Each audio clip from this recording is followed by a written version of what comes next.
All across America, incredibly talented artisans are making amazing objects the old-fashioned way, by hand.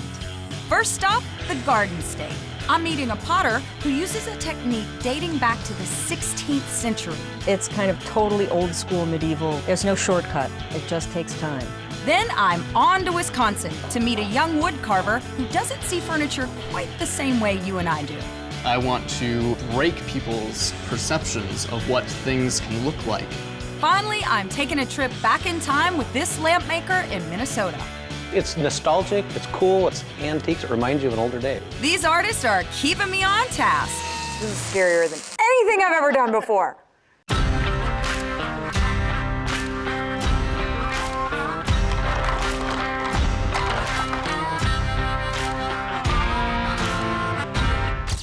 Pottery is one of the oldest handcrafts on Earth.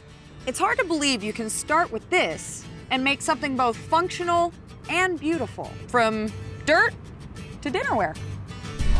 This is Lambertville, New Jersey, population just under 4,000, and I'm here today for a little learning. I've taken a few pottery classes in my day, but here at Swan Street Studios, I'm gonna be taking the master class.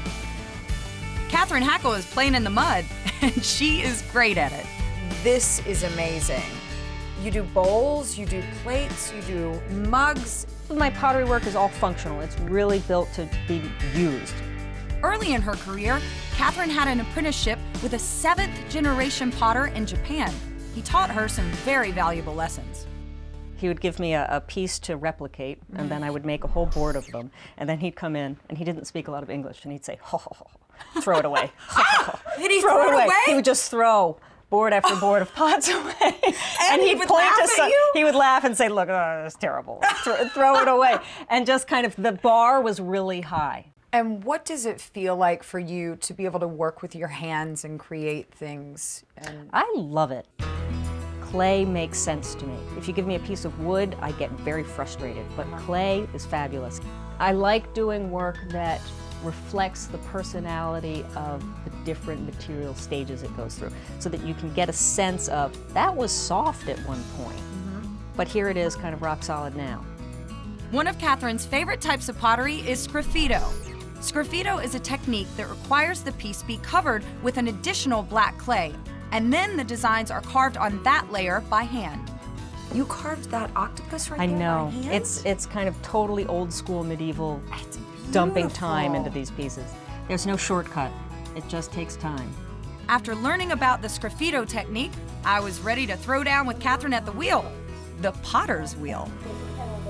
So All just right. hit it right in the middle. Right in the middle. Bam. Okay. Pat it into place. And wrap these hands around, control it here, and use pressure up here. Look at you! And keep water on it. Keep it running smooth. Okay. And then try collaring it and raising it up, kind of bringing it up and taller.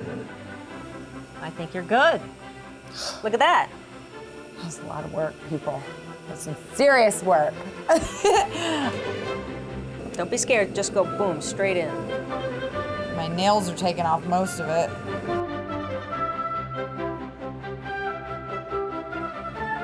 Excellent. It's there. We did Look it. at the little guy. Clay has intervals where it needs to dry. Uh-huh. So this is pretty wet and pretty mushy. And it would probably dry for about 8 hours till it's leather hard. Clay will shrink anywhere from 8 to 15% of its original shape. That's something to keep in mind when you're making your big mug for your morning coffee. So this is our bucket of black slip, right? Black slip. The slip, which is basically a liquefied colored clay. And you can add any different color to this. It could be blue, it could be yellow, and sometimes I'll add different colors on top. But I love the black for the nice stark contrast. We have dipped our mugs in the black slip, and we have And some now- more of that. Right Yep, there, they're right? now dry enough that you can handle them. They're back to the leather hard stage, and it's got the layer of black on top of the tan. So it's a thin little coat that we're going to scratch through. And what I do is I use little dental tools. It's got a kind of a pointy end here for outlining, and then a rounded end that I like to use for removing the background area. Oh, wow. Delineating the piece. And how many different tools do you use with this technique? This one is my favorite. I wear through them, and I have to keep them sharp. But This is a dental tool. I It isn't know. even made for this I know. purpose. I used to be a very good dentist patient until they gave me the catalog. And then I didn't need to go back to the dentist as much. What do you price something like this? This would be about $45, $50. After every piece is dried, then they're placed in a kiln at 1100 degrees for about 8 hours. And then they cool for another 12 hours. Once that's done, they can be glazed.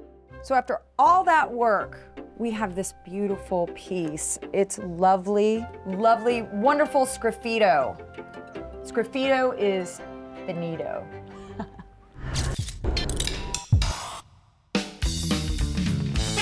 This woodworker defies the laws of physics with his tables. Did he press the wood in some way? It's hard to comprehend.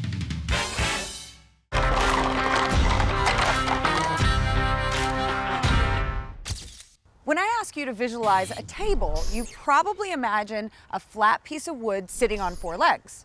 Well, here in Kenosha, Wisconsin, there's a woodworker who hears the word table, but thinks twirling dress.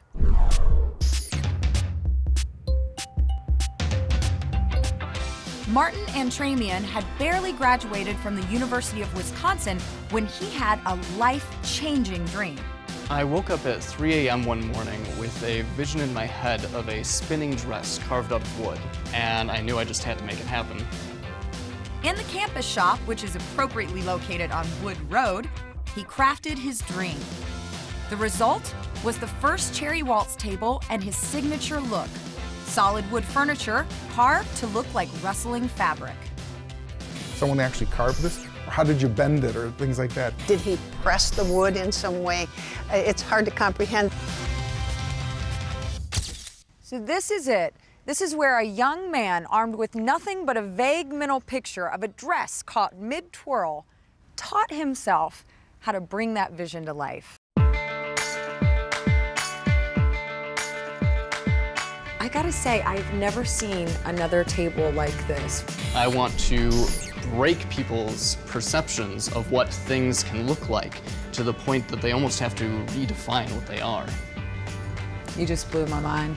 You know that? Because now I'm looking at doors, I'm looking at everything differently now.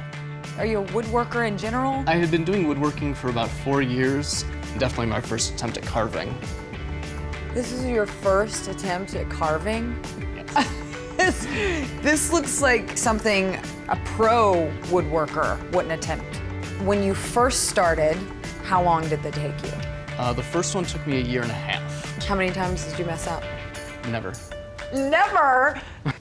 Well, that's intimidating. How on earth does he make these tables? To begin with, I wasn't really sure how to draw the piece. So I thought it'd be a lot simpler to carve it out of foam. So this was the first model I did. He always comes up with some rather interesting and unique concepts.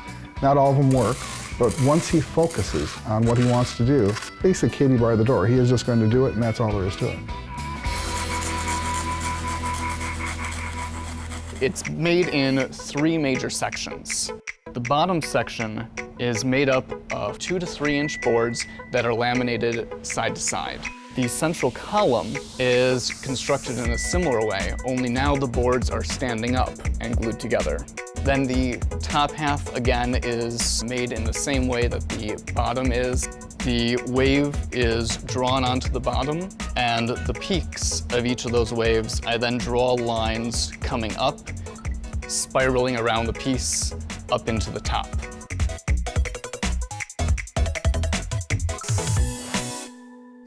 Well, what's this table called? This is my Mirage table. I thought it'd be fun to do something that was a little more convincing to really look like fabric. All right. So I took an actual tablecloth and soaked it with 2 cans of lacquer, and then draped it over a small form so that I had a nice stiff piece to model after as I'm carving. When this piece is done, it will look like a freestanding tablecloth, but it's still extremely solid. Okay. You're gonna hold chainsaw, your right hand like this, your left hand like this. And you are going to go in a downward motion. Everything Martin uses while carving fits a specific need. The earlier tools take out chunks of wood. They get progressively smaller as he gets down to the finer details. Now that I understand how he sees things, I see even more beauty in his work. By the way, that's not a tablecloth, people. That is wood. Oh, come to me, my lovely. Love this table already. This is my favorite wood, Purple Heart. Yes. I love this. Okay, so this is your galaxy table, right? Yes, it is. I see movement. Yep, See spiraling lines. arms of the galaxy. You can also see that I have lines drawn out on the tabletop itself. Uh-huh. So I can follow those contours around the table as I'm carving. Now we are using riflers to smooth out the textured surface. I try to follow with the wave, and you can see the color is going away. Purple Heart is kind of a odd wood. When you carve into it, it goes brown, and then it has to oxidize to turn purple again. So it needs air to bring out that color. Yep. Martin carves waves into the top and bottom of the table, which is how he gives the illusion of movement in a solid form. The next step would be the sanding. We are working to take out the scratches. When he finishes with the sandpaper, Martin has 2 more passes to make, each time with a slightly finer paper. He'll clean off the dust with mineral spirits and put on 3 coats of polyurethane. All that labor puts the price of a waltz table between $10,000 and $15,000. Luckily, the hours he spends on sanding and finishing gives him lots of time to dream up his next project. He's decided it's going to be a life-size replica of an authentic Victorian dress. You call me when the Victorian dress is done because for some reason I can't imagine it in my brain. I will do that. All right, but until then, I'll leave you to your sanding. All right.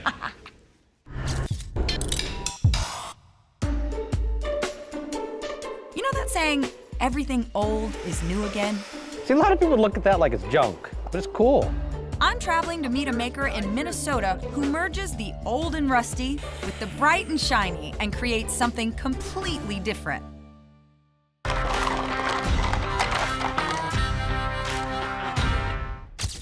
We've all been there trying to find that perfect lamp for your home or business. Well, look at these. These are not your average lamps.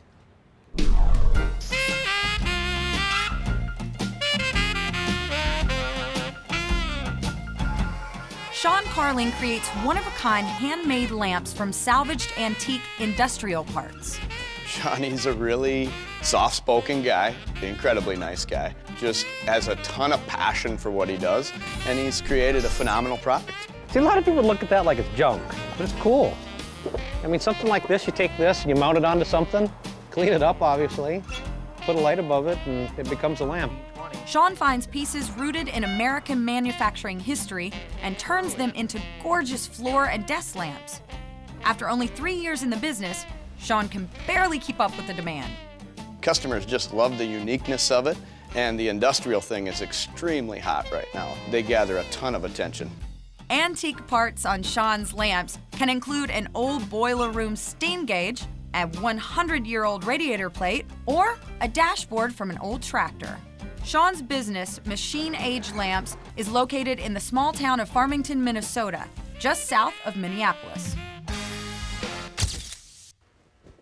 I'm in love. It's awesome, This isn't is it? amazing. Yes, you have so many old, really cool parts. I mean, this is very old. Very old and very dirty, takes a ton of elbow grease. Everything's American made. It is. I mean, it's nostalgic, it's cool, it's logos, it's old, it's antiques. It reminds you of an older day. What was your first lamp that you ever made? I built one for my dad for Christmas one year. You and did? Because we grew up on a farm. It was hard to shop for a Christmas gift for him, so I went through old photographs, figured out what kind of a tractor we had, and I got a dash from it, turned it into a light, gave it to him for Christmas. Everybody liked it, and it grew from that. Although Sean worked in the corporate world for 25 years, he always enjoyed making things with his hands. I've been doing it 3 years and I love it. I come here in my pajamas and put lights together. In fact, business is so good, the whole family is now involved in crafting lamps. His daughter helps her dad finish and wire the lamps, his wife helps run the business, and his brother creates lamps from old fans. Even his father is now in on the act. He specializes in all the aviation lamps. Let's just say if I picked up one of the dirtiest things here. Okay, like this. You can clean this up to make it look You can. new? It's old and it's an old chunk of brass, makes a cool electrical box, and there's writing on the front of it. And it's got some sort of a gauge right there. That's cool. All right, so you said we can make this into a lamp and we could clean it up. We can. Show me. Let's do it. There you go. I need a napkin.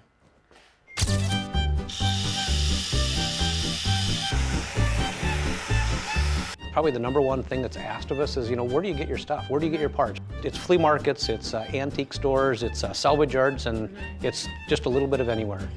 One of Sean's favorite locations to find hidden treasures is Hot Sam's Antiques in Lakeville, Minnesota. Owner, Jake Hood, runs the 10-acre antique lot and drives a hard bargain.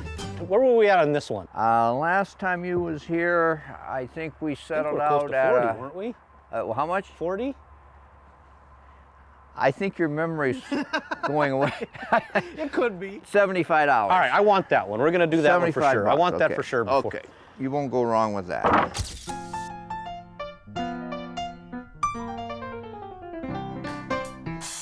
This is where all the electrical connections will be made, and this is where everything's all, it's like the heart of the lamp. Here's where the switch is going to be, the wires are gonna come in, so we're gonna start from here. Take this one here and tighten it up. The parts are old, but it takes a lot of work to put these lamps together. Prices range from $250 up to as much as $3,000. It's starting to get close. I think I'm doing pretty good, obviously with your help. Yeah, we're close. We attach the wire shades onto the lamp. Does it look like a light? Look like Does it a look light? like this one? Yeah? Now all we do is spot weld it together so that it doesn't come apart. We pull some wires and we're done.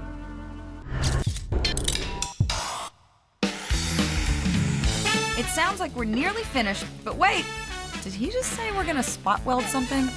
This is scarier than anything I've ever done before.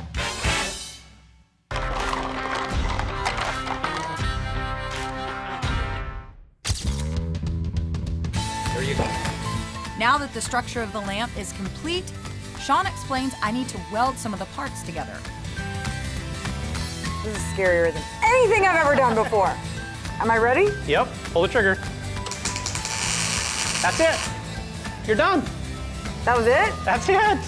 That's all you do. Can I do it again? You can do it as many times as you want. Let's do it again. That was fun. You welded. I feel like I need to be a welder. I'm just saying. All right, next up we're gonna pull the wires through the pipes, and how to do that, we need to fish a string through, and we'll do that next with a vacuum cleaner. You wanna hold that on there? Sure. And while it may sound funny, the vacuum cleaner is an ingenious way to quickly prep the lamp for wiring. We're good. Got it. All right, I will grab these if you grab the lamp. Gotcha, let's go. Okay. All right, you ready to pull some wires? Yeah. All right, let's do it. You wanna take this one here and wire the lower one first. Okay. So take this, tie it on the end here. Now just fish it through. So take this in your hand and then kind of help it while you're pulling it. This so is a now brilliant just little kind of feed that in there and then pull the string at the same time. There it is. Oh, it's That's coming it. through. That's it. That's all you do. Do I keep pulling? Now you're No? done. Okay. Now we get rid of our strings, and now we have wires in the pipes. Next, we add the parts where the light fixtures and the bulbs attach to the lamp. Now take this. Am I gonna get shocked? No, not too bad. So you're trying to identify two wires, and we want to identify the white wire. Sean uses a volume meter that. to ensure the safety of all the wires within the lamp.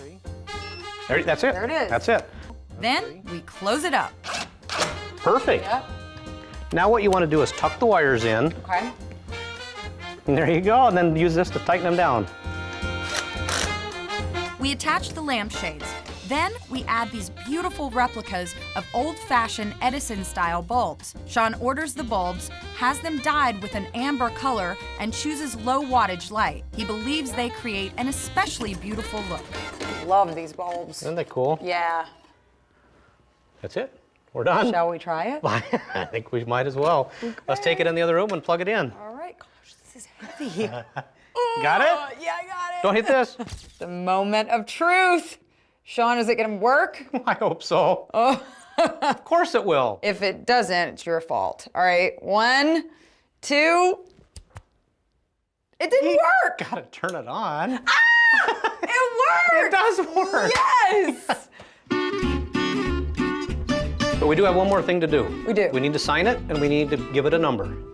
I named this lamp after my grandma, and I feel so lucky to have been able to learn about machine-age lamps with Sean and his family today. All of the makers in this episode create everyday products, but the craftsmanship makes them so much more than simple household items. Catherine's tableware looks like it should be on display somewhere, and at the same time it's strong and can be used every day. Martin makes a simple table move as though it were alive. And Sean's lamps are more than just a light source. They're a bridge between the old and new, and they're proof that a well-made product never goes out of style.